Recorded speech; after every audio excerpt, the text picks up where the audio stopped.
Dub उखाड़े ले रहे हैं। क्या करें, बड़े परेशान हैं।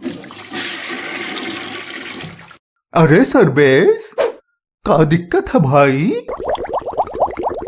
उधर वो हलवाई अपने मन से पूड़ी निकाले दे रहे। हमने कहा कम कम निकालो, मेहमानों गरम गरम खाने को मिलेगी। तो कह रहा 1 बजे बाद दूसरी बुकिंग है। मिश्रा जी की तेरे भी जाना है, ऑर्डर ले लिया है। मिश्रा जी भी अभी जाने को रहे। अरे शादी ब्याह में तो ये दिक्कतें लगी ही रहती। उधर हमारे फूफा जी मुंह फुला के बैठ गए हैं। कह रहे हैं अब हमारी रिश्तेदारी पुरानी हो गई है, इसलिए हमको कम वैल्यू मिलती है। पहले हमारे पिताजी उनको लिए लिए फिरते थे। अरे फूफा जी, आप भी? कह रहे हम अपनी ससुराल वालों को ज्यादा वैल्यू देते हैं। अब बताओ क्या करें हम? अपनी बीवी से दुश्मनी मोल ले लें? अरे उसके मायके वालों को जरा सी वैल्यू कम मिले तो हमारी खुद की वैल्यू इस घर में शेयर मार्केट की तरह गिर जाती है। हमारे फूफा जी इस बात को समझते ही नहीं है। हमारी चली कहाँ रही है इस घर में? सब अपनी अपनी मर्जी चलते हैं। वो उधर हमारा लौंडा, वो देखो लेट आए घुग्गू समूलिए। 1 लाख की शेरवानी लेके आया है। पैसे कभी 4 कमाए नहीं और 1 लाख की शेरवानी पहनेगा। अरे हमारी पतलून ढीली हो गई इनके चक्कर में। 30,000 में घोड़ी वाला मिल रहा था, पर 80,000 की बग्गी किया है। बोला बग्गी सब देखते हैं, खुद की शकल उल्लू जैसी है तो सब बग्गी ही देखेंगे। लड़की वालों थोड़ा बहुत रुपया मिल जाता, वो भी नहीं मिला। लव मैरिज कर लिया।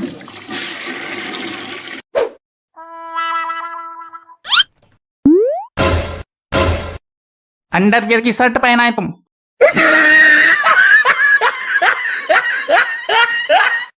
जे तुम्हारी चाची ने हमारे अंडरवियर की शर्ट बना दी।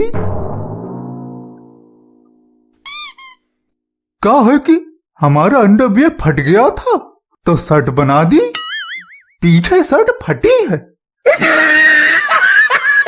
हमने पहनने से मना किया तो हमको मारने की दौड़ पड़ी।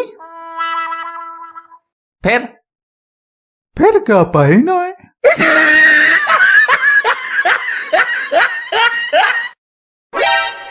हमारे लड़के को अभी कभी नए कपड़े नहीं मिले तो हम अंडा फाड़ लें, बताई दे रहे हैं। बताओ, हमारे लड़के को एक जोड़ी कपड़े नहीं दे मिले। इतनी गरीबी आ गई इस घर में। वहां राजू की मम्मी अभी तक सदमे में है कि बताओ इकलौते भांजे को कपड़े तक नहीं दिल पाए। अरे दिलवाए देंगे, गलती हो गई हमसे। जाए तो रहे लेने। नहीं, अब हमारा मूड हो गया बहुत खराब। अब कपड़ों से हमारे मन को शांति नहीं मिलेगी। अब हमारे लड़के को चाहिए सोने की चैन। अरे हमारा यहाँ वैसे ही भट्टा बैठा पड़ा है, सोने की चैन कहाँ से लाएं? नहीं, हमारे लड़के को सोने की चैन चाहिए बस, और हम कुछ नहीं जानते। नहीं तो हम ऐसे मुंह फुलाए रहेंगे पूरी शादी भर, बताए दे रहे हैं। सोने की चैन तो नहीं दे पाएंगे, इतनी हमारी औकात नहीं है। तो देख लो, फिर हम पूरी शादी में तुम्हारी फजीयत कराएंगे। ऐसे मुंह फुलाए घूमेंगे पूरी शादी में। तुम्हारे सब रिश्तेदार देखेंगे, पूछेंगे इनको क्या हुआ, फिर जवाब देते फिर ना सबको। बताओ, हमारे लड़के को कपड़े तक नहीं दिलवा पाए। वैसे शादी में इतना भर भर खर्चा हो रहा है, और हमें जो कपड़े दिए वो भी रद्दी, एकदम 3rd क्वालिटी। कहीं से मिले मिलाए दे दिए होंगे, नहीं तो लग नहीं रहे। हमारे फोटो में छाड़ा हुआ मुंह बनाएंगे, फिर देखते रहना जिंदगी भर। और जहां तुम फोटो खिंचा रहे होगे ना, वहां अपना सड़ा हुआ मुंह घुसा देंगे। हर फोटो खराब कर देंगे तुम्हारा। हमें पूछे कौन रहा है इस घर में जो हम कुछ बोले?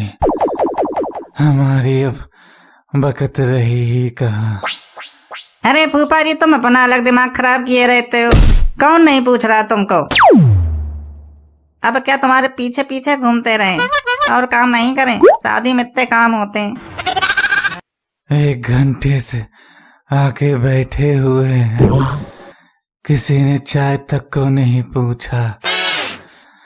तुम्हारा अगर साला आ जाता तो भर भर के चाय नाश्ता रख दिया होता। अरे कौन पूछ रहा साले को? मेरे भैया ब्रेक कर रहे थे। कौन कर रहा बुराई? सक्सेना जी से पूछ लो। अरे नहीं भाभी जी, तारीफ कर रहे थे। तुम अपने मसूड़े अंदर रखा करो। जब देखो चाय पीने चले आते हैं बस। मैं क्या जानती नहीं है कैसे मेरे भैया के नाम से इनके आते सुकड़ जाती हैं। मेरे भैया अगर भाई की ना तो बताऊंगी तुमको, आग लगा दूंगी इस घर में, तो तुमको भी। समझे? समझ लेना अच्छे से। यहाँ रिश्तेदार मेरे भैया पीछे पड़ा रहता है। सोने की चैन मांग रहे हैं। कौन मांग रहा है चैन? सर्वेश मांग रहे हैं अपने लड़के के लिए। ब्यूटी पार्लर जा रही हूँ और लौट के आने तक अगर निकासी की तैयारी नहीं हुई ना तो बताऊंगी तुम्हें। 4 दिन से काम करके मरे जा रहे हैं, अब ब्यूटी पार्लर भी नहीं गए। काम ही करते रहे। सोने की चैन।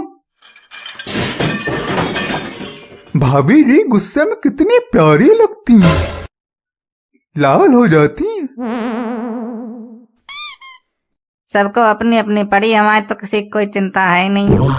हमें तो संबंध घंटा समझते हैं, जिसका मन करता है बजा के चला जाता है। तुम बीबी के गुलाम पैदा हुए इस घर में। तुम्हारे पिताजी हमारी इतनी इज्जत किया करते थे बेचारे, कुछ पूछो ही मत। अब हमारी बकती कहाँ रही? तुमको कौन नहीं पूछ रहा? कैसे पूछा जाए तुमको? पूरी शादी निकल गई, हमसे किसी ने कुछ पूछा?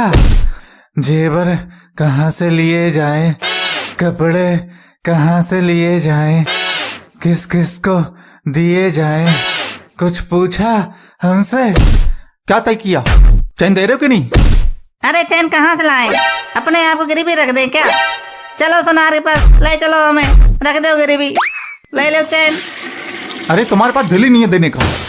दिल छोड़ो, तुम्हारा मन ही नहीं है, इसलिए इतनी बहानेबाजी कर रहे हो, ड्रामेबाजी कर रहे हो कि गिरवी रख दो, ये कर दो, वो कर दो। तुमने मेरे लड़के के लिए कपड़े क्यों नहीं दिलवाए? बोलो, मुझे जवाब चाहिए स्पष्ट। फालतू टाइम नहीं है मेरे पास। अरे दिलवाने वाले थे, कौन कह रहा नहीं देते? देते। कब देते? शादी हो जाती तब देते। और इधर सुनो, तुमने अपने साले के लड़के के लिए सूट दिया है क्यों? ये बात तुमको किसने बताई? अरे हमें क्या पता नहीं, ऐसी बातें छुपते थोड़े ही हैं। हमें तो ऐसी सी बातें पता है जो बोल भी नहीं सकते, और ना ही बोले तो ही अच्छा है, खाली अपने मुंह अपनी बेइज्जती करवाएं। हमारी तो अब कोई बकती नहीं रही इस घर में।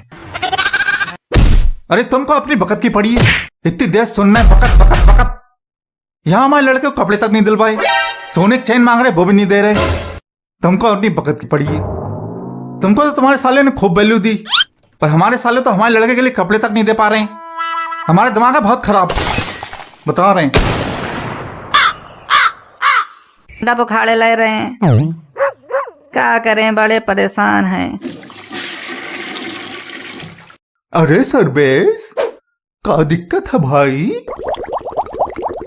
उधर वो हलवाई अपने मन से पूरी निकाले दे रहे, हमने कहा कम कम निकालो, मेहमानों गरम गरम खाने को मिलेगी। तो कह रहा 1 बजे बाद दूसरी बुकिंग है, मिश्रा जी की तेरे भी जाना है, ऑर्डर ले लिया है।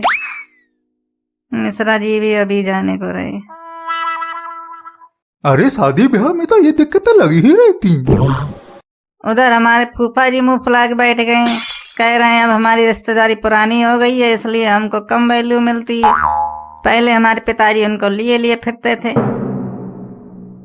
अरे फूफा जी, आप भी? कह रहे हम अपनी ससुराल वालों को ज्यादा वैल्यू देते हैं। अब बताओ क्या करें हम? अपनी बीवी से दुश्मनी मोल ले लें हैं? अरे उसके मायके वालों को जरा सी वैल्यू कम मिले तो हमारी खुद की वैल्यू इस घर में शेयर मार्केट की तरह गिर जाती है। हमारे फूफा जी इस बात को समझते ही नहीं है। हमारी चली कहाँ रही है इस घर में, सब अपनी अपनी मर्जी चलते हैं। वो उधर हमारा लौंडा, वो देखो लेट आए गुग्गू समूलिए, 1 लाख की शेरवानी लेके आया है। पैसे कभी 4 कमाए नहीं और 1 लाख की शेरवानी पहनेगा। अरे हमारी पतलून ढीली हो गई इनके चक्कर में। 30,000 में घोड़ी वाला मिल रहा था, पर 80,000 की बग्गी किया है। बोला बग्गी सब देखते हैं, खुद की शकल उल्लू जैसी है तो सब बग्गी ही देखेंगे। लड़की वालों से थोड़ा बहुत रुपया मिल जाता, वो भी नहीं मिला। लव मैरिज कर लिया।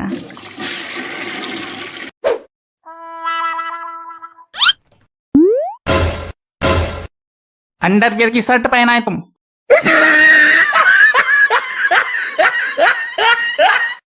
जे तुम्हारी चाची ने हमारे अंडरवियर की शर्ट बना दी।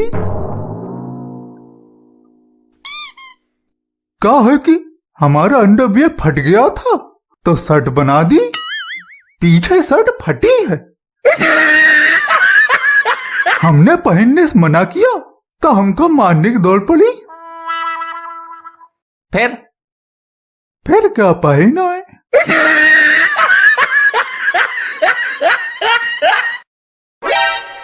हमारे लड़के को अभी कभी नए कपड़े नहीं मिले तो हम अंडा फाड़ लें, बताए दे रहे हैं। बताओ हमारे लड़के को एक जोड़ी कपड़े नहीं दे मिले, इतनी गरीबी आ गई इस घर में। वहां राजू की मम्मी अभी तक सदमे में है कि बताओ इकलौते भांजे को कपड़े तक नहीं दिलवाए। अरे दिलवाए देंगे, गलती हो गई हमसे, जाए तो रहे लेने। नहीं, अब हमारा मूड हो गया बहुत खराब। अब कपड़ों से हमारे मन को शांति नहीं मिलेगी। अब हमारे लड़के को चाहिए सोनिक चैन। अरे हमारा यहाँ वैसे ही भट्टा बैठा पड़ा है, सोनिक चैन कहाँ से लाएं? नहीं, हमारे लड़के को सोनिक चैन चाहिए बस, और हम कुछ नहीं जानते। नहीं तो हम ऐसे मुंह फुलाए रहेंगे पूरी शादी भर, बताए दे रहे हैं। सोनिक चैन तो नहीं दे पाएंगे, इतनी हमारी औकात नहीं है। तो देख लियो, फिर हम पूरी शादी में तुम्हारी फजीयत कराएंगे। ऐसे मुंह फुलाए घूमेंगे पूरी शादी में, तुम्हारे सब रिश्तेदार देखेंगे, पूछेंगे इनको क्या हुआ, फिर जवाब देते फिरना सबको। बताओ हमारे लड़के को कपड़े तक नहीं दिलवा पाए, वैसे शादी में इतना भर खर्चा हो रहा है, और हमें जो कपड़े दिए वो भी रद्दी, एकदम थर्ड क्वालिटी। कहीं से मिले मिलाए दे दिए होंगे, नहीं तो लग नहीं रहे। हमारे फोटो में छाड़ा हुआ मुंह बनाएंगे, फिर देखते रहना जिंदगी भर।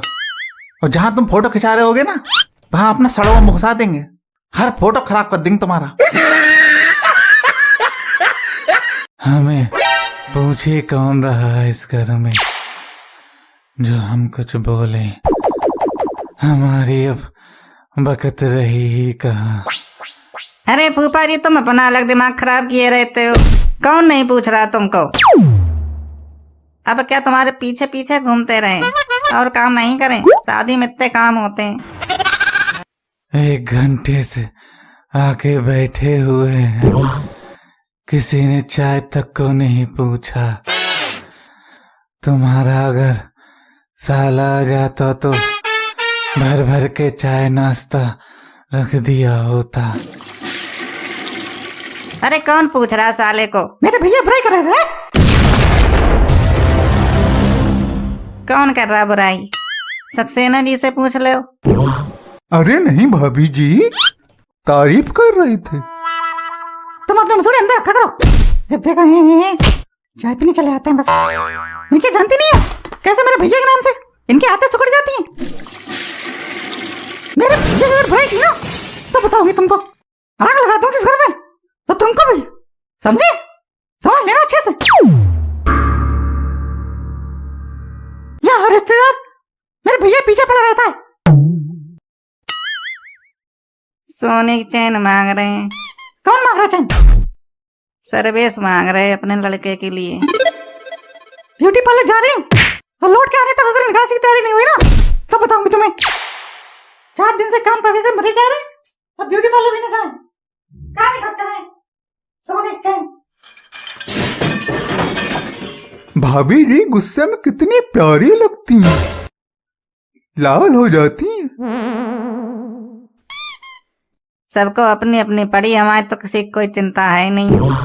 हमें तो सब मंदिर घंटा समझते हैं, जिसका मन करता है बजा के चला जाता है। तुम बीबे के गुलाम पैदा हुए इस घर में। तुम्हारे पिताजी हमारी इतनी इज्जत किया करते थे बेचारे, कुछ पूछो ही मत। अब हमारी बकती कहाँ रही। तुमको कौन नहीं पूछ रहा? कैसे पूछा जाए तुमको? पूरी शादी निकल गई, हमसे किसी ने कुछ पूछा? जेवर कहाँ से लिए जाएं, कपड़े कहाँ से लिए जाएं, किस किस को दिए जाएं, कुछ पूछा हमसे? क्या तय किया? चैन दे रहे हो कि नहीं? अरे चैन कहाँ से लाए? अपने आप को गिरवी रख दे क्या? चलो सुनार के पास ले चलो, हमें रख दो गिरवी, ले लो चैन। अरे तुम्हारे पास दिल ही नहीं है देने का। दिल छोड़ो, तुम्हारा मन ही नहीं है, इसलिए इतनी बहानेबाजी कर रहे हो, ड्रामेबाजी कर रहे हो कि गिरवी रख दो, ये कर दो, वो कर दो। तुमने मेरे लड़के के लिए कपड़े क्यों नहीं दिलवाए? बोलो, मुझे जवाब चाहिए स्पष्ट। फालतू टाइम नहीं है मेरे पास। अरे दिलवाने वाले थे, कौन कह रहा नहीं देते? देते। कब देते? शादी हो जाती तब देते। और इधर सुनो, तुमने अपने साले के लड़के के लिए सूट दिया है क्यों? ये बात तुमको किसने बताई? अरे हमें क्या पता नहीं, ऐसी बातें छुपते थोड़े ही हैं। हमें तो ऐसी सी बातें पता है जो बोल भी नहीं सकते, और ना ही बोले तो ही अच्छा है, खाली अपने मुंह अपनी बेइज्जती करवाएं। हमारी तो अब कोई बकत ही नहीं रही इस घर में। अरे तुमको अपनी बकत की पड़ी है, इतनी देर सुनना है बकत बकत बकत। यहाँ हमारे लड़के को कपड़े तक नहीं दिलवाए, सोने की चैन मांग रहे वो भी नहीं दे रहे। तुमको अपनी बकत की पड़ी है। तुमको तो तुम्हारे साले ने खूब वैल्यू दी, पर हमारे साले तो हमारे लड़के के लिए कपड़े तक नहीं दे पा रहे हैं। हमारे दिमाग है बहुत खराब, बता रहे हैं।